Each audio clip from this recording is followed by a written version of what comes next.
Joining us now, Sheriff David Clarke. Sheriff Clarke is America's sheriff. He's also a senior advisor with WeBuildTheWall.org. Sheriff, great to have you with us. John, you're cruel. You take great pleasure. You revel in my emotional strain over the Chicago Cubs. I'm here for you, Sheriff. Every Wednesday, I'm like your therapy. Now, look, you guys won yesterday. You beat the Mets in New York. You don't win on the road. Great victory, right? So you guys are right there. Look, you got to look ahead. You can't look back. You can't look at the Nationals series where you got your butt swept at home and got outscored 90-7 or something. What was up with that series? Brutal. Yeah, it was crazy. It really was. But I am looking ahead, and I see, when I look ahead, I see that the St. Louis Cardinals are 3 games up. Well, you know, they are. But you got to look at the schedules, right? I mean, the Cardinals, here's the good news. If the Cardinals win, they're beating teams that are you're battling maybe for the wild card. And so even though they've got a 3-game lead, I mean, you guys are in really good shape now. I would think the Cubs are. You got a 2-game lead for the second wild card spot over Philadelphia, 3 over the Mets, 3.5 over Milwaukee, and then you got San Francisco 5.5 out. They're about dead. So, okay, you're behind by 3 games, but you're in good shape with the wild card. I mean, the object of this is to get in the playoffs, right? That's the object. Once you get in, anything can happen. I think that's been shown, right? Yeah, but the surest way and the cleanest way, as you know, is to win a division. And when we spoke at this time last week, a week ago, the Cubs were a half game up in first place. Now they're down by 3. So now we're talking wild card. So in a week, we went from division leaders to talking about the wild card. I know, right? That's the emotional roller coaster that the Cubs are putting me through right now. Well, the Cardinals are winning. Yeah, you're right. Got to get in. But, you got to get in. And look, there's plenty of time left. The Cardinals are hot right now. They won 9 out of 10, 6 in a row. But they're not. I mean, you look at that Cardinal team. I mean, they're just not that good. It's just, you know, they're hot right now. They could lose 7-9 in 2 weeks, and everything turns around. Plus, how many games do you have with them? Off the top of your head, do you know? 7 in the last 10 days of the season, 3 in Wrigley and then 4 in St. Louis. I don't know if they play in between that, but so you got 7 games at the end. That's what it's probably going to come down to. So if you win 5 of the 7, you gain 3 games, right? So that means if you're within 3 games going to that final 10 days, you do control your own destiny, right? Yeah, there's no doubt about that, but I don't know that I want it to be a nail biter. I don't know if I want it to come down to game 161 or 162, but that's what it might turn out to be. I get it. Now, for my team, we got a 9-game lead over Oakland's kind of a laugher. But, you know, my stress is we got basically a 3-way tie now in the major leagues for the best record, which gives you home field advantage. Astros, Yankees, Dodgers, all within a half a game of each other. So that's going to go down to the wire. But that's not a lot of – I mean, that's not like the kind of stress like, are you going to make the playoffs? This is the kind of stress is, do we get 4 games at home or 3? I mean, it's not comparable. I hate to gloat, but, you know, I'm sorry. Well, what I would be cautious of is whether or not some of these teams that like the Dodgers, you know, up by 20 games for heaven's sakes, that means they haven't been tested over the course of the season. So when you get into these short series, best of 5, even a best of 7, where every pitch counts, I don't think that the Astros have faced, like the Dodgers have faced, any adversity this year. And you have to be able to overcome adversity in a short series in the playoffs. Well, they have, and the NL West has been horrible. I mean, the Dodgers have feasted on these bad teams. We'll see what happens. I mean, you go in the playoffs. I don't like to play a 1-game series because you face a hot pitcher, you lose. I don't like playing, you know, I'm always nervous about the 3 out of 5ers because some team can get hot, steal a couple games, and now all of a sudden you got a game 5. The 7 games are a little easier if you have a good team because, like, I know if the Astros get in the 7-game series, I got Verlander twice, I got Garrett Cole twice, I've got Zenke. I've got Zenke coming out of the bullpen if I need him. I've got Wade Miley coming out of the pen. I got a closer. So it's like over 7 games, tough. But those 5-game series, those are the scary ones. They are. Yeah. There's no doubt about that.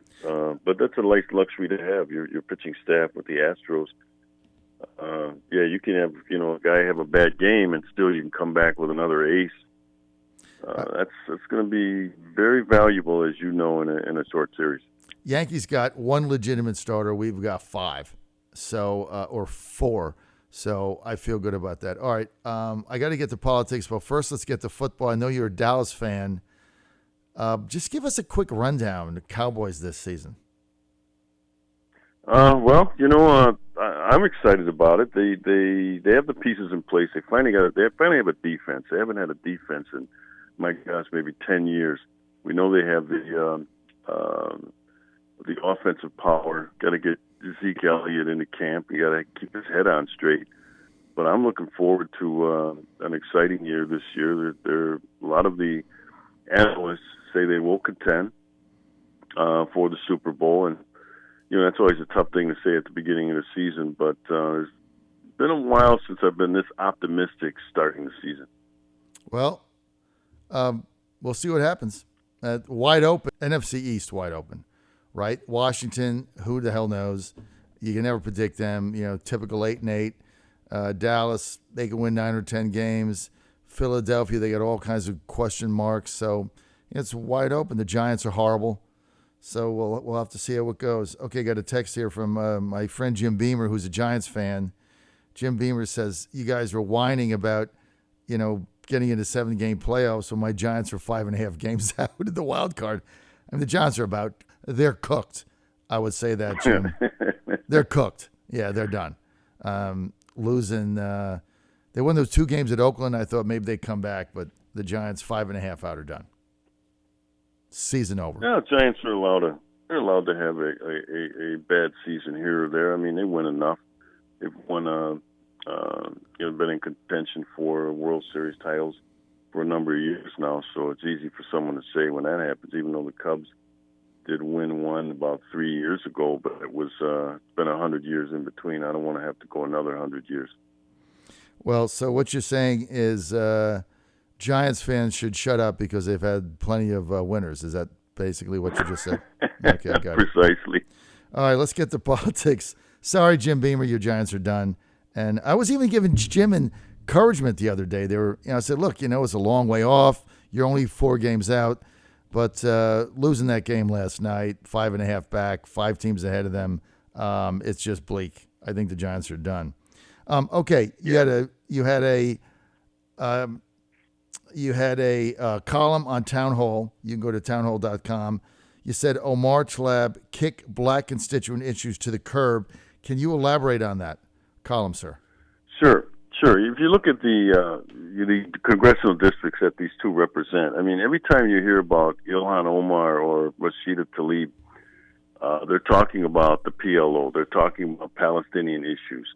They're anti-Semites. They're always blasting Israel. They're Jew haters, is what they are. They've made that clear in their thoughts and in their words. And so I went back and looked, and I said, well, where do they come from? I'm talking about in terms of congressional district.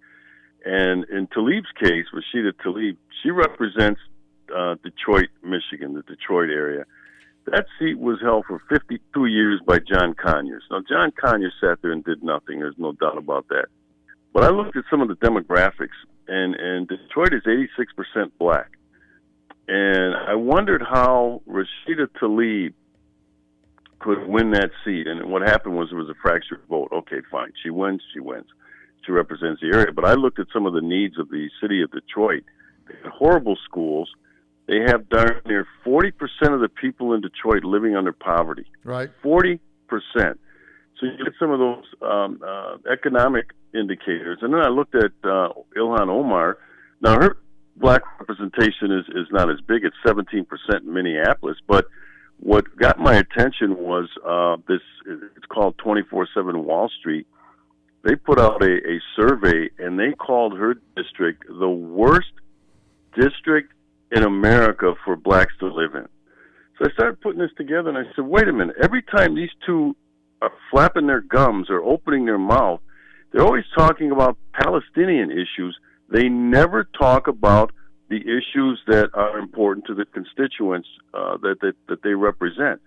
And so it'll be interesting to see they're both members of the House coming up in 2020 if they can retain those seats, because I know for a fact that their representatives did not send them to Washington, D.C.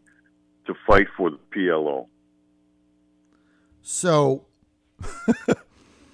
what is your message to their constituents? Because I agree with you saying they didn't send him there. They sent him to represent their district and, bring home things they have to do back to the district and, get some money for roads. They also sent him there, to represent them. But they certainly didn't think they'd be grandstanding on TV on the behalf of the PLO. So, Sheriff Clarke, what is your message to their constituents? Well, one of the writers from the story on the finding Minneapolis to be the worst congressional district for blacks to live in, I said, well, they got to start addressing, the voter center there. There's no doubt about it. But they center there because they want better jobs. You got high unemployment in both areas, black unemployment in both areas. They want better schools for their kids. They want to help get these people out of poverty. Right. Those are the kitchen table things that are important to black voters all across America. Right. So, I'm questioning them. Yes, I'm looking at the voters and saying, you sent them there. They've kicked your issues to the curb. They never talk about the things that are constraining the black voters in Detroit and Minneapolis. Well, are you going to send her back again? So I'm just raising the issue. Sometimes you can be your own worst enemy. Like I said, they sent her there. Now, Tlaib got in because it was a fractured vote. When Conyers had to leave, there were a number of people that stepped up, blacks that stepped up to run for that congressional seat in the Democrat primary. Because of a fractured vote, she was able to slide in. So that's what, I sit up here and I listen to people all the time, and you read about things that, that the Democrat Party, they care about black people, they care about black issues. Well, they certainly aren't demonstrating it here. And so I don't want to hear any whining then, from black voters about how they don't have a seat at the table, because they sent Tlaib and Omar to Washington to represent them, but their issues have been kicked to the curb. Well, yes, and they're representing the PLO. I mean, I think you saw that in the press conference they did the other day.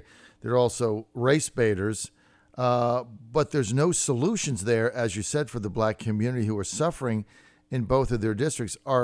Let's get to Tlaib. Do you see a legitimate Democrat, African-American Democrat, challenging her in the Democratic primary in 2020? Oh, sure I do. The first time that you get elected is when you're most vulnerable anyway. She's a freshman representative in the House. That's when you're most vulnerable. And like I said, with the makeup of the congressional district, 86% black, if they settle on one candidate, they'll be able to send her packing and bring her back to Detroit. Because you're right, Sheriff. It's not like she's talking about getting better jobs in her district or about getting infrastructure to provide opportunities for her district, or even if I might not agree with it, but raising the minimum wage or getting an employment program or getting something to help the residents come out of poverty in the district that she represents. She's spending her time blasting the president and being basically the show for the PLO. Plus, you've got all these anti-Semitic statements she makes. I mean, in that district, it's beyond me that you could be represented by somebody and feel comfortable about your congressperson, getting on TV and making anti-Jew, anti-Israel, racist, anti-Semitic comments on almost a weekly basis and have no accountability for that. Right, and I quoted also in my piece at townhall.com. I encourage your listeners to go there and read the whole thing instead of just getting some of the snippets. But there was a former Detroit Free Press, the newspaper there, right, former reporter who's now a PR consultant, who raised the same question and was wondering if the black voters of Detroit sent Tlaib to Washington, D.C. to fight for the PLO or to fight for the needs and the issues surrounding the black community there. So he raised it as well. But I think it's a very good question because these two are in the news constantly, right? I bet every one of your listeners, John, knows of the name Ilhan Omar and Rashida Tlaib. Right. And so they're pretty prominent that way in terms of name recognition and platform, but you never hear them, talk about issues concerning their congressional district. All they seem to do, and I'm not the only one that thinks this, which is why I quoted that former Detroit Free Press reporter, that they think they've been sent to Washington, D.C. to fight for Palestinian issues, to hate on Jews, to rip the Jewish state, to be straight-up Jew haters. And that's not why the voters of either Minneapolis or Detroit, Michigan, sent those two to Washington, D.C. Well, and then you got Omar's got all kinds of issues. Yesterday, a bombshell hit that she's getting like she was somebody that's her aide, right? Her aide or chief aide consultant is getting divorced from his wife, who accused Omar in the divorce papers of having an affair with her husband, and Omar's married and this and that, and all this stuff is going on. She's also been she's also filed, they said, tax returns where she claimed she was married to someone who was not in order to get a lower rate. So you got all that going on.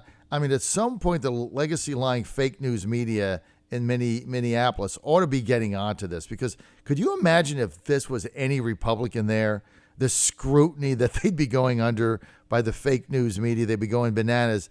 Omar can do all this stuff and they just blow it off as if it never happened. The hypocrisy is just stunning to me on a daily basis. And you look at the coverage the president got of the G7. I mean, that was like that was the example of the ultimate fake lying news, was the coverage Trump got, Sheriff, on the G7. It was so untrue and such lies, because he had a great G7, and you would have think, based on what the lying fake news media said, that it was a disaster. Yeah, in the case of going back to Omar, she was also funneling campaign contributions to this guy that she is accused of having an affair with, to about $250,000. So I think the Federal Election Commission ought to look into some of that as well. But you're right with the coverage that the president got on G7. But you know this, John, and your listeners know as well, that every time he goes overseas, he hits it out of the park. And he does the United States proud. He does the United States well. He's respected. America's respected. Let's put it that way. America's respected on the world stage again. And the lying liberal media just can't stand it. So every time he goes and he announced some trade deal with Japan that's going to be very beneficial to the United States. Of course, that doesn't get much coverage. It's all the nonsense, but that's what we come to expect. It's going to continue. But America is the voters and the average American that doesn't drink and sleep politics 24/7. They're going to look at something different other than the New York Times and the Washington Post or the Daily Kos or some of these other liberal rags to get their information and to make their determination in November of 2020 as to, their position in life and how's America doing, what's the economy. The economy is always a big thing. So they have to continue to slap him down on the economy because that's his strength right now. But this is a thing that I think the American voter is going to see through. And that's what they'll make a determination on. But I think it's a shameful period of history. I really do, that these large liberal media outlets, are beating and rapping the American president abroad. I think it's shameful. I think it's hurtful as well. It's probably causing some of these other countries like China to try to hold out on a trade deal, a better trade deal with America. That benefits America, because they realize, hey, look, in about 18 months, this guy's up for election, and maybe we can get rid of him and get a Democrat in there who will give us everything we want on trade, the imbalance that we had. And that's why I said it hurts. They read the papers, too, all around the world, and they see that, or they think anyway, that this president doesn't have support. He has a lot of support here at home. and I think it's going to energize the base going into 2020. All right, we got to take off. I want to thank Sheriff David Clarke for being with us, America's Sheriff. You can follow him there. Senior advisor, webuildthewall.us. Read his column. Go to townhall.com. Townhall.com. Sheriff, hang in there. We'll get a baseball update from you in a couple days. Go Cubs.